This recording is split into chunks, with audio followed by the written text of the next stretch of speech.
You're tuned in to the TVL Rundown, a comprehensive look at the athletics and athletes within the Twin Valley League.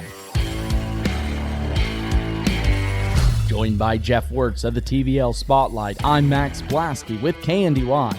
The TVL Rundown is a service of the Citizens National Bank in Greenleaf and Bruna Implement. Another reason to make the Citizens National Bank your bank. With the century of experience, you know you can count on us for convenient banking and personal service for people you know and trust. With extended hours and online banking for all your financial needs. Another reason to make the Citizens National Bank your bank.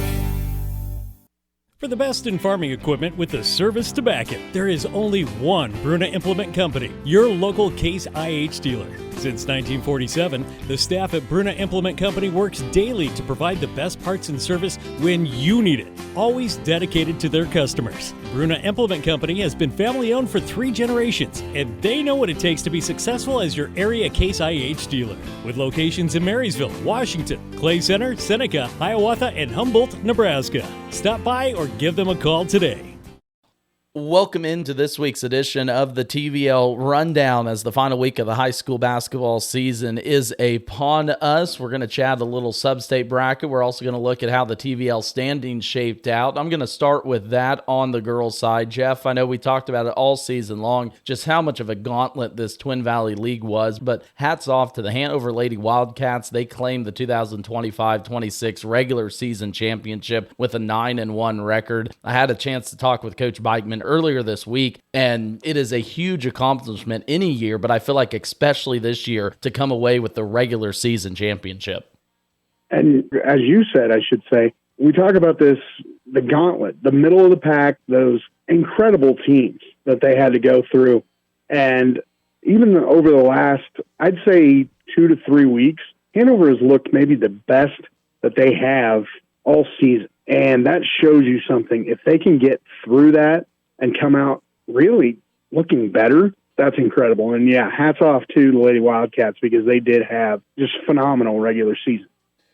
And everyone always knows, when you're the best of the best, 3-time reigning state champions, you're going to have that target on the back. And to get out of a girls' league that saw 8 of the 11 teams have 13-plus wins and a winning record, like you said, hats off to the Lady Wildcats. When we look at the boys' standings all season long, it was clear-cut between Axtell and Hanover. Axtell's going to take this year's regular season championship with a win over the Wildcats a couple weeks ago. And, I don't want to say there was possibly any drop-off with the senior class that left from Axtell, but for the boys stepping up this season to claim it after winning a state title and to only have 1 loss in the tournament championship to Hanover, you get that revenge on them. I'm sure as a confidence boost, that has to be a huge momentum for the Axtell boys winning the regular season title.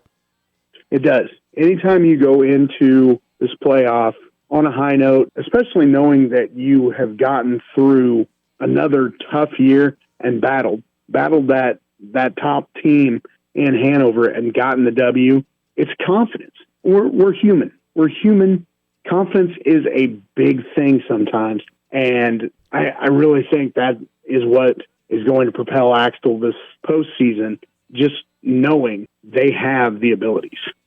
Oh, I'll completely agree. And of course, Hanover, we all expect to have a good postseason run. But, there were a few teams that ended the season strong. I'll mention Clifton Clyde, Centralia, Blue Valley. They're right in that mix, especially for the boys' standpoints that, can really propel them into postseason. And that's where we're going to shift our attention to next. The 1A brackets were released, and I'm going to start in 1A Division 2 with the girls bracket down in Wakefield. Hanover was your 1, and Lynn was your 2, Blue Valley was your 3, and Axtell was your 4. All 4 of those teams earn a first-round bye. And Jeff, we were talking a little bit off air. There's going to be some tough matchups possibly in round number 2, Axtell versus Pike Valley, Blue Valley, whoever they're going to face. But I would not be surprised in this sub-state if you see an all-Twin Valley League finals matchup for the right to go to state this season. And I said this yesterday on the live video that I did. It's going to take a trip by one of these teams. And what I mean is having an absolutely off night. you look at this bracket, and you're right. It sets up to be a very well represented TVL end of this bracket, but that's why you play the games. You still play the games. These teams aren't just going to show up and take a W. They're still going to play the games. And at this point in the year, that's sometimes your biggest foe is yourself. And I'll agree. And, back to our comment on the gauntlet, just looking at it in the Class 1A divisions, of the 18 teams that are in the 1A Division 1 and 1A Division 2 sub-state, 14 of them get the first round bye. And if that doesn't tell you how heavy loaded this Twin Valley League is, I don't know what else. And as we look at the 1A Division 1 girls bracket over at Clifton Clyde, Centralia is your 2, Clifton Clyde is your 6, Frankfurt's 10, and 11 for Onega. Talked about the Clifton Clyde boys finding a run. I think once again, Centralia is going to have the first round bye. Clifton Clyde's going to match up with Onega and then Olpe in the second round. That's going to be a great game. But Clifton Clyde girls are playing well, but can't put it past the reigning 1A Division 1 state champions in the Centralia Panthers to hopefully make another run back to a state title.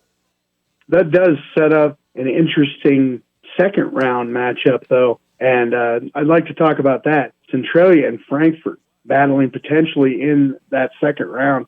I think Frankfurt has the opportunity to get past that first round matchup with Canton Galva. I'm looking at that one really, really strong on that first day. And I don't want to go a whole lot into the minutia of these brackets, but man, that sets up to be potentially a really exciting second round matchup. It does. And I was talking with head coach Doug Thompson of the Frankfurt Wildcats this past week. And, he mentioned, like the Frankfurt girls in state volleyball, no one thought they were going to make the run, but they got stuff figured out here late in the season, like the basketball team has done. And even though they come in 7-15, when you talk about battle tested, I think Frankfurt, like you said, has a really good shot at getting past Canton Galva and making that mark on over to Centralia. As we turn our attention to the boys, we're going to look at 1A Division 2 first. Axtell's your 1, Hanover your 2, Lynn is your 5, and Blue Valley is your 6. Both Hanover and Axtell will get a first round bye. Lynn will take on Wakefield on the 23rd, and then a huge matchup that I'm going to be looking at is them out at Thunder Ridge. Thunder Ridge for most of the season was the third-ranked team in Class 1A Division 2. They picked up 7 losses in the back half of the year, but Coach Bardale's team, I think, has that experience now in the Twin Valley League and the athletes to really get after Thunder Ridge to get the, I'll say, air quotes, upset in that second round. That Bulldog team is interesting to me right now. They have, I think a lot of people know by now, a tough loss against Clifton Clyde earlier this week, and we'll see how they come back from that, especially, not only in the playoff, but just in their last game here against Frankfurt, as you have that game on KNUI this week. I want to see how Lynn bounces back. Can they take that as kind of the best term I can say is slap in the face, because it might wake them up a little bit and force them to get back to where they were. In talking to some people, I think they took it as more of a wake-up call and maybe pretty dangerous this next couple of weeks. Well, and I think you used a good word there, wake-up call. Obviously, Lynn's had their, they've had some losses this season, but if that's a wake-up call that can get the Lynn boys going, I completely expect them to make a run. And on that other side of the bracket, Hanover, your 2, we mentioned it, they're going to get a bye. Blue Valley takes on a 1-win Chase County team, but then if they can get past them, 3-seeded Tesket at 14-7. Blue Valley had a chance to see them a couple weeks ago versus Washington. They post a trio of double-digit scores, so I think this year for Blue Valley, a very balanced attack. And again, one of those teams that under head coach Blake France is, I think, found their momentum here late in the season. And again, throw seedings, I guess, out the window when you get into sub-state. Best teams are going to come out of there. And I guess in my personal opinion, Blue Valley has a really good chance to take down Tesket in second round if they can get past Chase County. Max, this is a kind of a dirty little secret for me. I love this Blue Valley team. I had talked about them on the spotlight a couple of times. The makeup of this team is absolutely incredible this year. We don't get to talk about them nearly as much because they're not as stylistic. They're not as jaw-dropping as some of the others, but man, they get some things done. And yeah, I totally agree. They could be a hard out here in the first couple of rounds of this tournament. And you want to talk about a hard out as we look at the 1A Division I bracket on the Clifton-Clyde seed. Frankfurt's 8, Centralia is 9. They're matching up Monday night down at Frankfurt. Had a chance to see Centralia against Axtell the other week and have seen Frankfurt multiple times. And that matchup might pit two of the best scorers in the league, and Wes Anderson for Frankfurt and Quentin Alderfer for the Centralia Panthers against each other. And you want to talk about a momentum win, an in-district matchup that could propel them against number 1 seed Olpe. We saw it last year with the Frankfurt boys. They came in that middle of the pack and rode it all the way to a state championship run. And I see whatever team comes out of Frankfurt and Centralia really giving Olpe the run for their money in second round. I would love to see that. As you said, scoring, a lot of scoring on both of those teams. And Olpe has to go in confident as the 1 seed, but then looks at that second round matchup and kind of smacks their forehead a little bit because they know that they're going to get a battle out of either one of these teams. I think I maybe mentioned it a couple weeks ago on the rundown that whatever team matches up with the Twin Valley League team, I'm sure the coach of the opposing side is kind of going to be cringing a little bit because he knows just what the Twin Valley League brings out. Of course, 2A brackets with Valley Heights and Doniphan West, Washington County are going to be released this weekend. Jeff, I'm sure you're going to have those out as soon as they are, so where can everyone find those when they come out?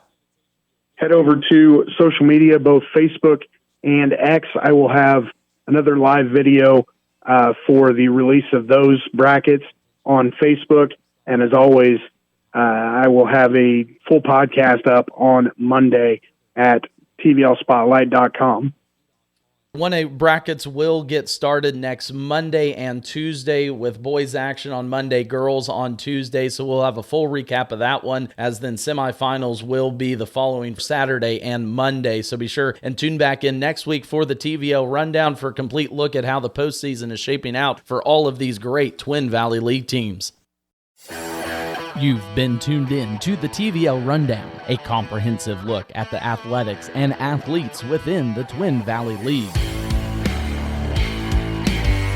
Joined by Jeff Wurtz of the TVL Spotlight, I'm Max Blaske with KNDY. The TVL Rundown is a service of the Citizens National Bank in Greenleaf and Bruna Implement.